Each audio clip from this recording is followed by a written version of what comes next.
Pagita Group! My name is Rowie. My name is Lois Lane. My name is Josh Vincent. My name is Camille. My name is Alexa. Area of composite figure. It is necessary to prepare and study each example. We must understand and we must listen to understand.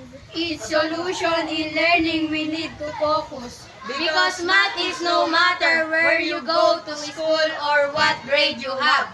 So everyone needs stock knowledge.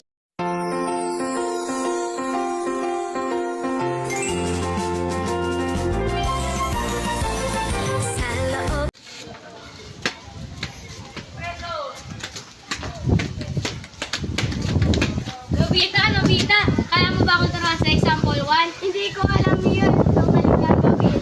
Natin lang natin sa grade. Tara! A few moments later.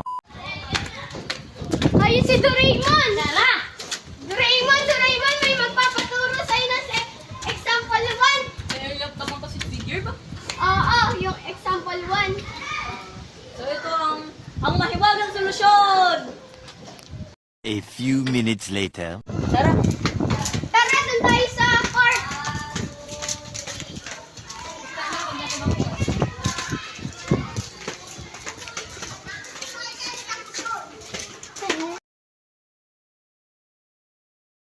Alam, area of the composite figures. Area is the number of square units needed to cover the surface of a plane figure. Ito ang example 1. What is the area of the region?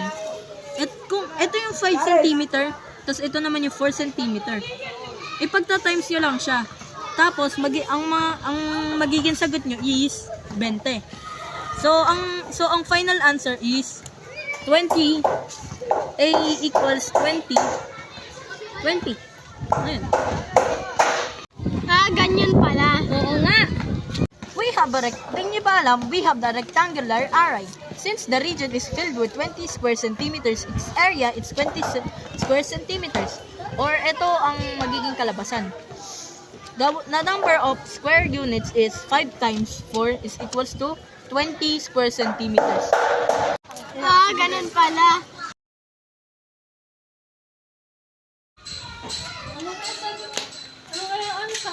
Ano sagot sa assignment ko? Alam mo na dun pala si na Doraemon. Alam mo na ba talaga? Sige, tara, doon tayo. A few minutes later. Doraemon, pwede mo ba akong tulungan sa example 2 hanggang example 4? Sige, doon tayo. So, ito ang solusyon sa example 2. So, hahanapin natin dito sa example 2 na sinabi mo kanina, ang rectangle. So, ito ang solution. A is equals to length times width. Ito naman ang length. Ito naman ang width. Tapos, ito times mo naman. 7 times 4. So, ang magiging sagot mo ay 28 square meter. Ibababa mo na lang yung A dito. Tapos, ayun na yung magiging sagot mo. Yung final answer mo. Alam mo naman ba dito sa example 2? Oo, alam ko na. Paano naman sa example 3? Ito ang example 3 naman. Find the area of the given square. Parang hindi naman siya square, pero 12 diameter times 12 diameter. Ito naman ang solution. A is equals to S times S. Square, size times size ata yan. Tapos is equals to 12 diameter is times 12 diameter. 12 times 12 is equals to 144 square diameter. So, ang magiging solution mo is A is equals to 144 square diameter. Paano naman sa example 4? Ito naman ang example 4 na sinasabi mo. Find the area of the triangle at the right. Itong sukat naman ito is 5 feet. At ito naman yung ibaba ng triangle is 12 feet. Ito naman ang solution. Ito naman ang base. Ito naman ang height. So, 1/2 times base times height is equals to 1/2 times 12 feet times 5 feet. 12 times 5 is 60. Divided by 2 is 30. So, alam mo na ba ang solusyon dito sa example 2, 3, and 4? Oo nga, kung natandaan mo nga ba.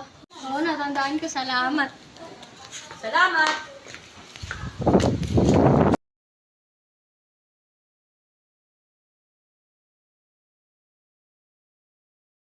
A few moments later. Ayan, tapos na. Teka, ba't parang may umiiyak? Parang si Nobita. Puntahan ko nga. Hoy, Nobita, bakit ka naman naiyak? Paano ba naman kasi hindi ko alam yung sa example 5? Ay, sali ka nga, tuturuan niya kita.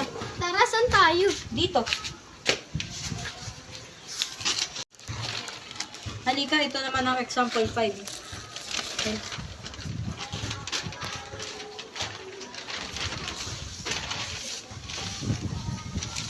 Ito naman ang example 5. Ito ba ang sinasabi mo example 5? Oo, Nobita? yan. Hahanapin lang daw ang area ng circle dito. Ito namang 7 meters hanggang gitna. So, gagamitin lang naman daw ang pi is equals to 22/7. So, it means, ang bilog na ito ay 22. Ito ang solution. A is equals to pi r twice is equals to 22/7 times 7 meters times 7 meters. So, hindi ko alam kung 7 meters times 7 meters is equals to 49. So, hindi ko alam ang sagot dito sa 49 times 22. So, sasabihin ko mamaya. Sige. A few moments later. Alam ko na ang times dito. 49 times 22 is equals to 1,078. I-divide mo siya sa 7, so ang magiging answer mo ay 154 meters. So, alam mo na ba, Nobita? Oo, Doraemon, alam ko na. Salamat. Bye-bye! Bye-bye.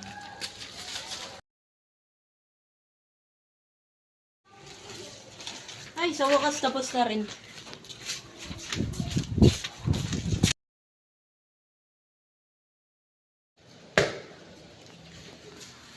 Tara, dito muna tayo po. Sige. Tara.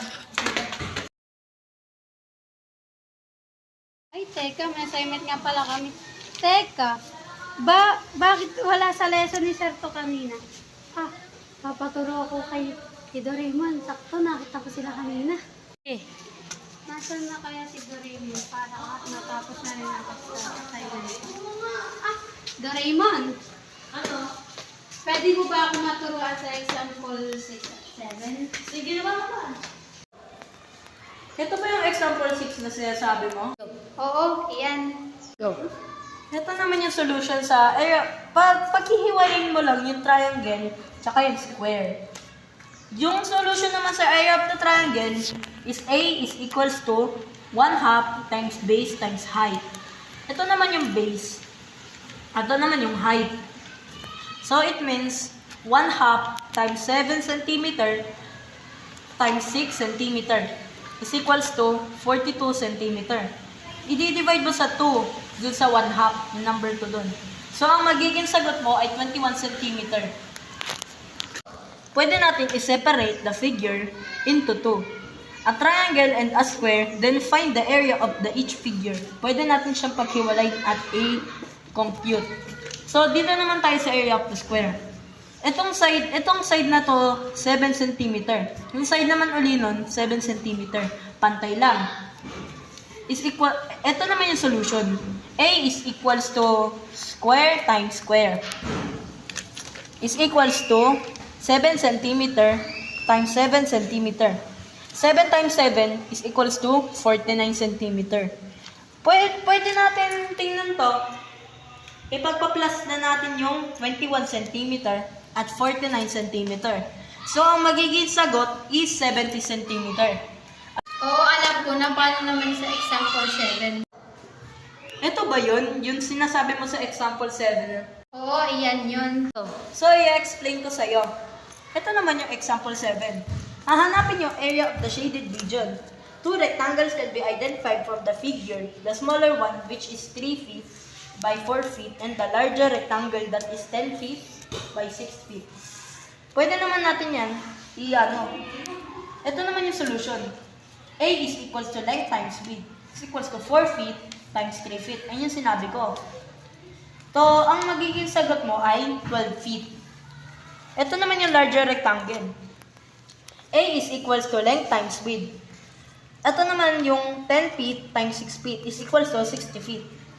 Ito naman yung area of the shaded region is A is equals to 48 feet kasi pinag-minus. No? A larger, 60 feet, minus A smaller is equals to 12 feet. So, ayan yung sagot, 48 feet squared. So, ayun na lahat ang sinabi ko sa iyo. Ang example 6 at example 7. Alam mo na ba? Oo, alam ko na. Natandaan ko rin. Salamat. Bye-bye! Bye.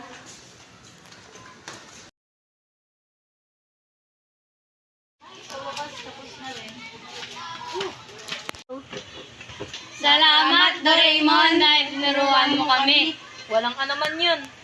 Tara na, magsiuwian na tayo sa